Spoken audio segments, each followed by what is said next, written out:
भाजपा की double engine की सरकार में आज सबसे बड़ा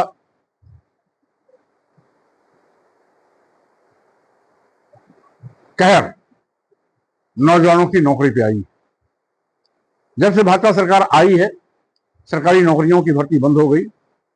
नतीजा है कि आज करोड़ों नौजवान देश में बेरोजगार हो गए और बेरोजगारी के चलते उनके रोटी के लाले पड़े हैं, दर दर ठोकरें खा रहे हैं। दिनों दिन देश गरीब होता जा रहा है। आज गरीबी का आलम यह है कि 140 करोड़ की आबादी में 80 करोड़ लोगों की जिंदगी 5 किलो 10 किलो चावल पे आके ठहर गई। वहीं दूसरी ओर महंगाई आसमान पर है, आम लोगों का जीना दूभर हो चुका है।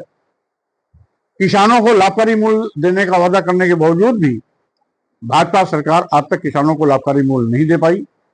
यहां तक कि किसानों ने पिछले 4 साल से चल रहे धरना आंदोलन के माध्यम से एक ही मांग किया था कि किसानों के उत्पाद का न्यूनतम समर्थन मूल्य घोषित किया जाए। मोदी सरकार ने वो भी नहीं किया। छुट्टा जानवर किसानों की फसल चर के चौपट कर रहे हैं, ये उन पर कहर का आफत अलग से टूटा है। आज किसान दर दर ठोकरे खा रहा है। जब खाद यूरिया उर्वरक आदि की जरूरत पड़ती है, लाइन लगाने के बाद भी खाद नहीं मिलती है। खाद का बड़े पैमाने पर ब्लैकमेल हो रहा है और उसको मिलती है तो पुलिसिया तंज मिलता है या पुलिस की लाठी मिलती है। यही नहीं, आज योगी सरकार को फुर्सत है और उनकी महत्वाकांक्षी योजना है 400 मीटर 500 मीटर शराब की दुकान खुलाने का। लेकिन राइट टू एजुकेशन एक्ट के मुताबिक 6 साल से 14 साल के बच्चों को निःशुल्क अनिवार्य शिक्षा दिए जाने की जो सरकार की जवाबदेही और जिम्मेदारी है, उससे यह सरकार पलायन कर रही है। 27,764 स्कूलों को बंद करने का इसने फरमान जारी किया था, जिसका बहुत कड़ा विरोध अपनी जनता पार्टी ने विधानसभा के सामने उत्तर प्रदेश की राजधानी लखनऊ में विशाल धरना प्रदर्शन किया। सभी जिला मुख्यालयों में जिला अध्यक्ष के नेतृत्व में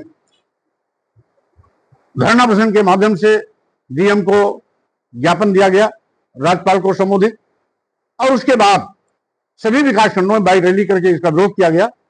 नतीजा है कि योगी सरकार बैकफुट तो गई, स्कूल बंद करने का फैसला वापस लिया, लेकिन अभी भी स्कूल बंदी पर तलवार लटक रही है।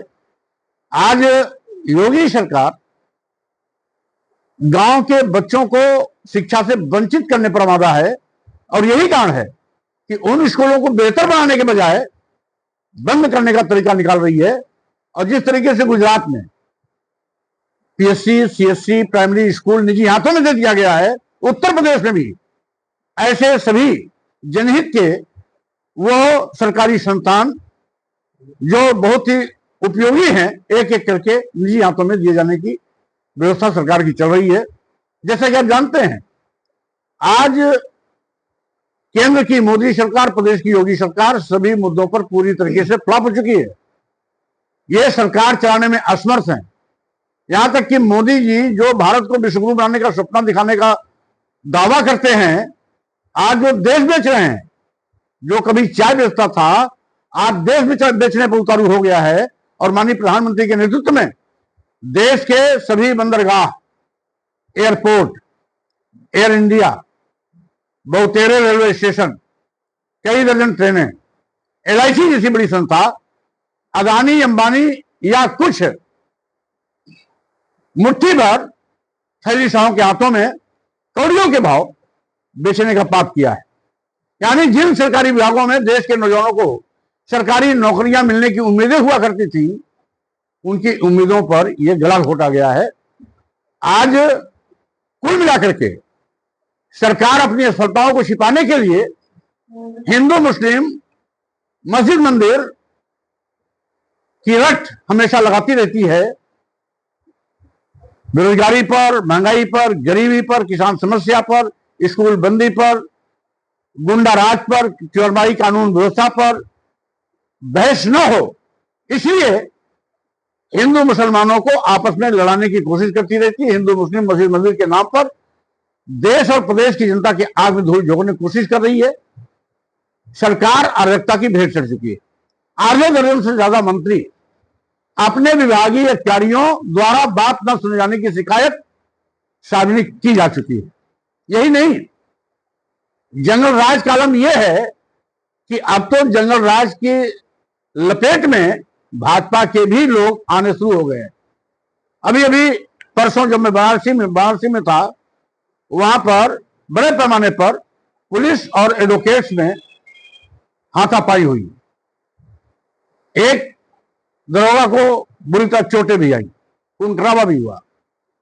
आपके इसी गाजीपुर में एक थाने में एक भाजपा कार्यकर्ता की मौत उसी जनरल राज की आग के लपेट में आने का एक दृष्टांत है। वहीं पर लखनऊ में एबीवीपी के छात्रों पर बर्बर पुलिस लाठी चार्ज इसी जनरल राज का एक नमूना है। यानी कुल मिलाकर के आज जो अराजकता है, जनरल राज है, गुंडा राज है। जब सत्ता पक्ष के लोग पीड़ित हैं, मारे जा रहे हैं, लाठी चार्ज के शिकार हो रहे हैं, तो आम जनता का पूरा हाल क्या होगा इसका अंदाजा नहीं लगाया जा सकता। इसीलिए अपनी जनता पार्टी ने तय किया है कि ऐसे भाजपा के लोग जो वादा किए थे सबका साथ, सबका विकास, सबका विश्वास, बारी बारी से सबके विश्वास का कत्लेआम किया है, उस भाजपा को सत्ता में रहने कोई अधिकार नहीं है। 2027 भाजपा की विदाई का चुनाव होगा। इस संकल्प के साथ अपनी जनता पार्टी पूरे प्रदेश में संविधान सम्मान जनहित इनकार यात्रा के माध्यम से जा रही है। इनके काले कारनामों को जनता के बीच उजागर कर रही है। 2027 में अपनी जनता पार्टी उत्तर प्रदेश से सरकार बनाने के लिए आज लगातार आगे बढ़ रही है। आज हमारे लगभग इस यात्रा के पूरे होने पर 42 जिले पूरे हो जाएंगे। इसके बाद हम 7 दिवसीय दौरा बुंदेलखंड में करेंगे और उसके बाद फिर आगरा और बरेली से पश्चिम उत्तर प्रदेश की मेरी शुरुआत होगी। हमसे जुड़े रहने के लिए हमारे YouTube चैनल को सब्सक्राइब करें और नई वीडियो की नोटिफिकेशन के लिए बेल आइकॉन को दबाएं।